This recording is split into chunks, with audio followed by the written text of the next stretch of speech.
Kakati akatambi kola baako abo bolaba ba Luganda. Ogwo mufaliso golaba oguli wansi gwoyo omwami azze wa Muganda ye wayagala okutandika okubeera. Aleese omufaliso, aleese ebbaafu erimu engoye gy'olaba wansi awo, aleese omukeeka gwe gulaba gwatuddeko wansi awo, aleese n'akabaketi akalimu amanda. Kwegamba azze wa Muganda we ewa sisita we wayagala okutandika okubeera. Naye gw'olaba oyo mutamiivu ebisooka n'ebisembayo. Anywa omwenge n'atuuka ekiseera ne yeerabira n'okwerabira erinnya lye. Gy'abadde abeera avuddeyo oba abadde abeera wa? Agambye nina muganda wange, sisita wange yafumbirwa. Kati kangende ntandike okubeera mu maka ga muko wange. Kati oyo omwami gw'olaba azze wa muko we wayagala okutandika okubeera. Bw'atuuse ewa sisita we gye yafumbirwa gy'abeera, sisita we amubuuzizza, olaga wa?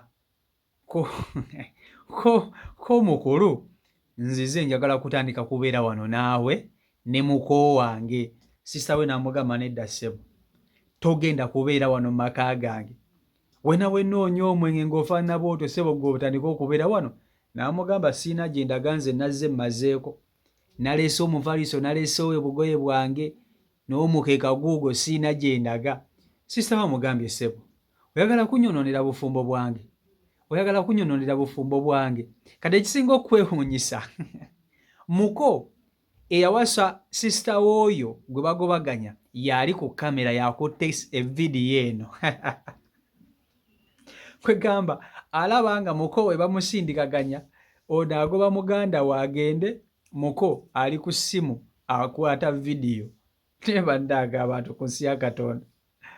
Musajja wattu bagambye kabamusuze mu kayumba k'enkoko. Enkoko gye zisula gye baagala okumuteeka olw'okuba mutamiivu, anywa omwenge n'ebirala. Bannange Katonda ono. Imagine ng'olina muganda wo bw'otyo n'akugamba nti sisita nzija mu maka go gwe njagala okutandika okubeera, naye nga mutamiivu ebisooka n'ebisembayo. Kati ng'ono Katemba abadde wali nga sisita ali mu kumugobaganya agende n'obufaliso bwe, naye ng'omukulu agamba, nazze nno mmazeeko, sirina gye ndaga. Ne bw'onaakola atya ndi wa kutandika kubeera wano naawe. Twava mu nda y'emu, maama omu, taata omu, ongobaganya ku ki nga nzize wa muko wange, nzize wa sisita wange. Kankutuuseko akatambi kano okerabireko vidiyo, nkusaba ogimpereka like vidiyo yiyo. Joyin muganda wo wuno azze wano mbw azze kubeera wano, azze n'omufaliso gwe. Mama Joyin, muganda wo wuno azze n'omufaliso gwe. Gw'omwana njangu mugende eri mumwalire mu kayumba k'enkoko. Mumugyeewo. Mugyeewo. Jjawo omufaliso gutwale eri mu kiyumba ky'enkoko mumwalire eri. Bannaayi nazza musango.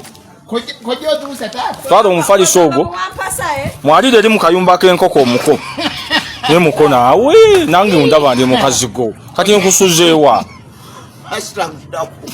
Twala omufaliso mu kayumba k'enkoko. Mwetenda kulaba. Olaba ki? Olaba ki? Kiki olaba ekyo? Kankiwunzike. Olaba ki? Olaba ki? Mwetenda okulaba. Olaba ki ekyo? Bannange. Yogera kyolaba. Olaba ki? Nkizeeyo gye kibadde. Yono omuko. Kankituuse. Olaba ki kati saawa ze? Kati ngenda kusuza. Okimanya akayumba k'enkoko kadde. Olaba n'embwa yaffe yeesula bweru. Olaba ki? Kiŋŋambe. Olaba ki? Omuko wuno azze n'ebintu bye. Abbaye bano wengenda okulabira abalaba obulungi, abakyalina vision ennungi. Tukase n'ebintu bye. Kati waki tosasula nnyumba?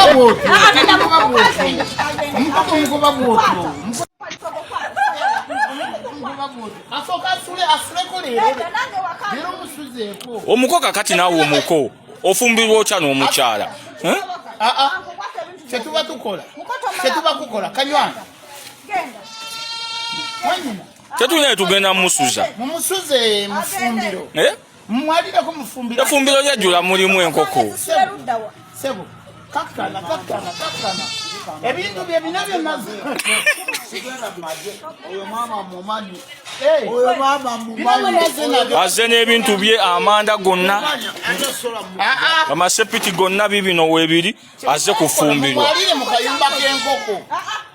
Mbulira enkoko muno. Kakati mulimu muganda wo ajja okwagala okukyalirako mu butuufu nga mu buli ngeri yonna oyina kumweggyako bwejja.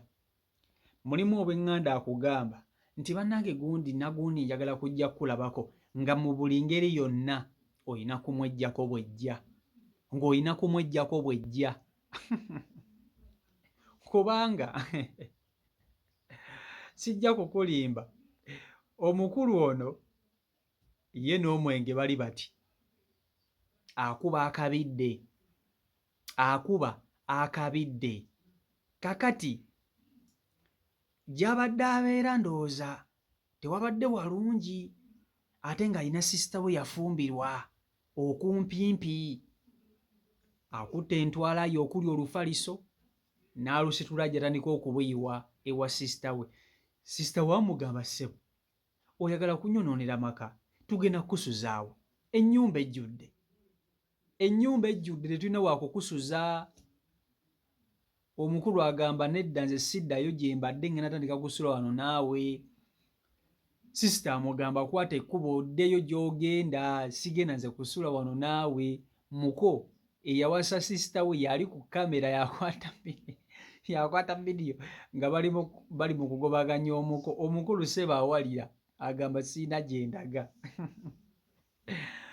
Mulimu ab'eŋŋanda ze tuba nabo mu butuufu ng'omuntu oyo muganda wo nga mwava mu nda emu nga mwayonkana ku bbeere limu, naye mu butuufu ng'embeera eriwo tebakkiriza kubeera mwenna, ng'olw'embeera eriwo nga tesobola kubakkiriza kubeera mwenna.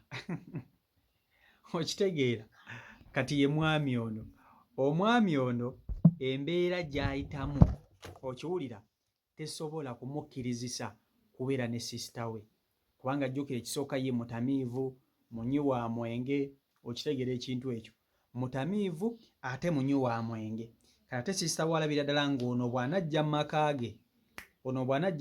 ge agenda kugoonoona. Kati alabira ddala nga tasobola kukola ki? Tasobola kubeera naye. Tulina ab'eŋŋanda bangi naye nga tosobola bwali n'okumuleeta mu maka go. Kati oyina abaana newankubadde nti bagamba abooluganda bita, naye olina abaana. Kati abaana abo mu butuufu osobola okubagamba nti ono muganda wange akeera ku makya n'anywa omwenge, n'akeera ku makya n'atamiira. Abatamiivu baagala kuyingira ssaawa ze baagala.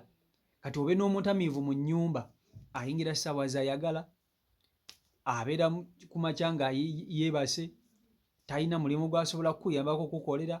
Olina abaana abato, olina abaana abasoma, akomawo atamidde, ajja kubakonkona ekiro nga mwebase. Kugamba mubeere mu bulamu nga mutambulira ku ntoli eza muganda we omutamiivu.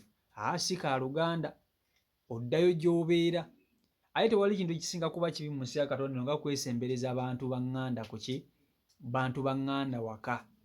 Abantu ab'eŋŋanda basaana ne babeera eyo nga naawe oli eno mu maka go. Ebyo omuntu bw'okola nga famire yo toyina kukkiriza nnyo baŋŋanda kukulinnyirira. Baba bagenda tandika okukwonoonera amaka. Okkakkana nga mulimu ebigambo ebiyitidde. Yes, muyinza okubamu ebigambo ebiyitira awo, omuntu n'akwogerako ekintu ng'oluusi ne bbawo teyandikiwulidde oba ng'oluusi ne mukyalawo nga teyandikiwulidde, naye ssebo oli n'avaayo n'akyogera. So kati n'olwekyo abantu abamu basaana ne babeera eyo gye babeera nga naawe oli eno mu maka go gy'obeera. Okategedde akantu ako. Kati so omukulu bamugobaganyizza. Muganda we amugobye, amugambye genda tambula onviire, akafaliso n'akamukasukira n'amugamba ddayo gy'ova. Amugobye. Muganda we amwegobedde, ye kennyini yamwegobedde. Okitegeera, naye ansesezza agaanye ssebo. bamugoba ne bamukasuka eri n'akomawo, ne bamugoba ne bamukasuka eri n'akomawo, ne bamugoba ne bamukasuka eri n'agobawo. Kati bwe yabadde ajja yazze n'akabaketi akalimu amanda, kati otwanda otwo nga yakalese nga kanyeebwa kasikirize sisita we amukkirize. Addage ebyembi bisekerwa naye Mukama Katonda ono kale si Omaiko Uganda YouTube channel kwoli mwebale nnyo okuba nti ate mugobera beekumira ku mukutu subscribe nga tanaba kuba nti ate otwegattako tusobola okuba nti tutambulira ddala wamu. Mbaagala nnyo mwena Mukama Katonda abankuumire mubeere bulungi mweraba.